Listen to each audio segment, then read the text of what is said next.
Yesterday was a good day for the Seahawks and the 12s. Kam Chancellor ended his holdout and returned to his team. Chancellor will join the Legion of Boom in the secondary on Sunday when Jimmy Clausen and the Bears come to town. Here's Kam. So I'm just happy to be back. Just happy to be back playing football. Happy to be back with the organization, with my team, with my teammates, my coaches. You know, they were highly missed. You know, it was hard to watch those games. You know, I'm just ready to play football now. You know, watching those losses, you know, it hurt me. Just being the leader that I am. So, you know, I think the time is now to, you know, come back and put all business to the side and address it after the season. You know, just get back to work. The time is now, Skip. What did Kam gain from this holdout? Stephen A. Smith, I again want to congratulate you on breaking this story near the top of our show yesterday. I know you're tight with Kam. I respect and appreciate that. I said immediately, and I sort of got hit with this right out of the box as we opened the show yesterday. It struck me as noble and impressive that Kam swallowed his considerable pride, listened, as you pointed out, to Ray Lewis, the great Ray Lewis, and said, I got to get back and help my football brothers in that locker room. Love all that. Then last night, after you and I talked, I began to think about, okay, so what's the upshot of all this? What purpose did this serve? What did Kam ultimately gain from all this?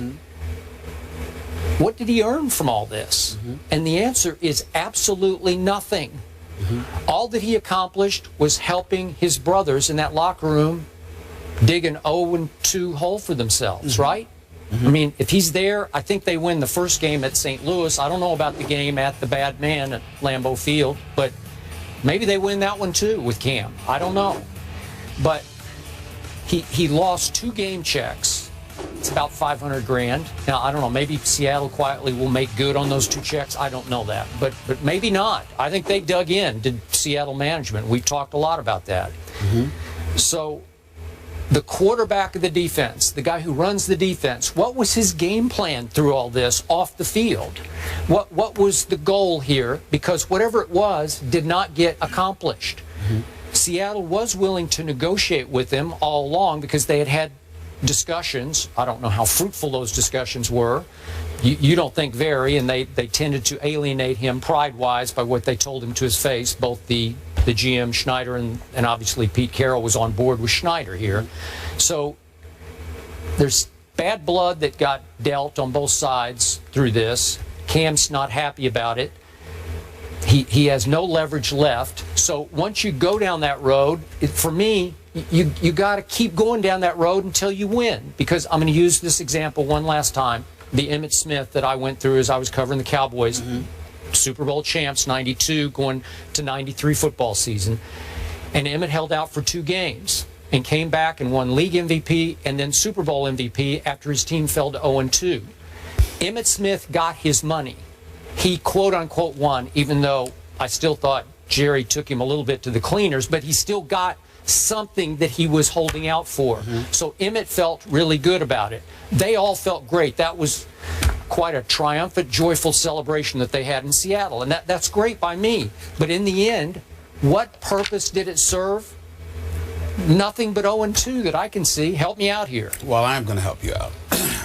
First of all, Kam Chancellor to me is similar to a Kobe Bryant, a Dwayne Wade, you know, people like that, to a degree, Shaquille O'Neal, to Michael Jordans, to the Charles Barkleys, Kenny Smiths. I mention names like that, Skip Bayless, because those are individuals that I know personally, that I have a strong level of affection for, simply because I respect them as men. Yep. Intent matters. Yes, Kam Chancellor wanted to get his money, but he also felt disrespected. I get it. No one's trying to knock John Schneider this way, because I don't know the man. Never met him, never talked to him.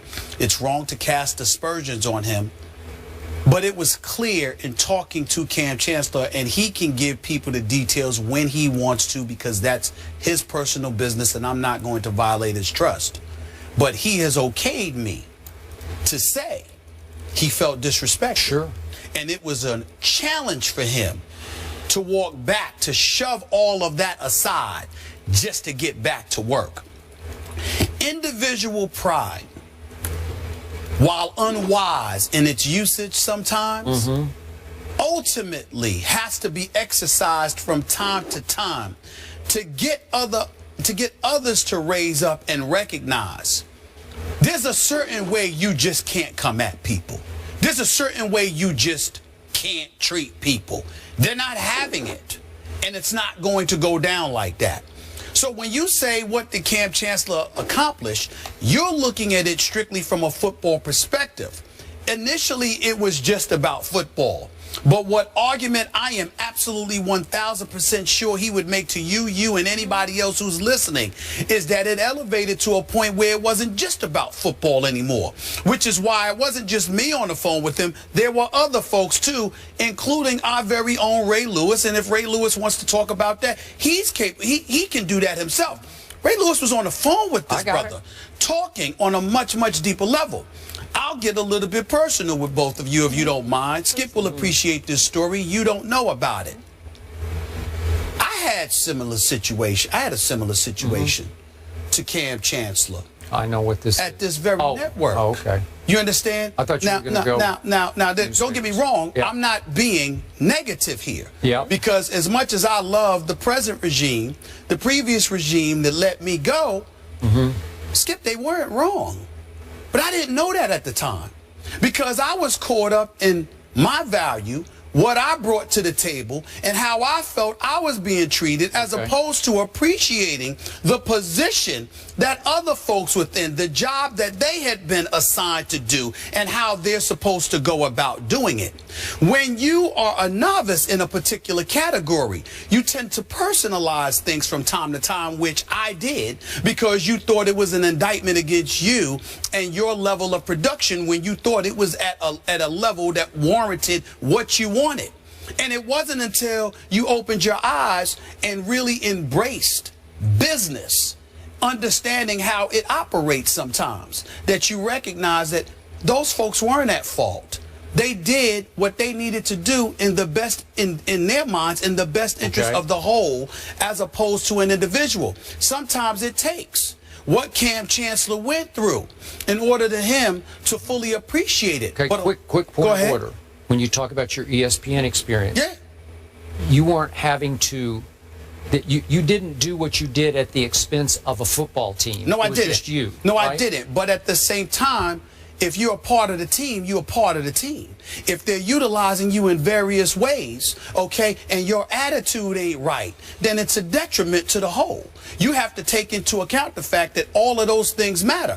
I can work with Skip Bayless, and no matter what I'm going through no matter what I'm going through in a professional life, even though life is very, very good for me at this particular juncture in time, if I were going through something adversarial, I could still come on this show and do what I do every day, because from a personal level, I'm able to harken back to when I was gone and who one of my top supporters were. It was Skip Bayless, sitting here fighting for me, wanting me to be here, wanting me to work with him every day and pounding the pavement and alienating some folks because he wanted me so badly. So what I'm saying to you is that, but sometimes you got to go through that before you know better. And Kam Chancellor hadn't gone through that before, so he didn't know better. So even now, though he's back, somebody had to educate him about, look, this is what it's costing not just the team, but you.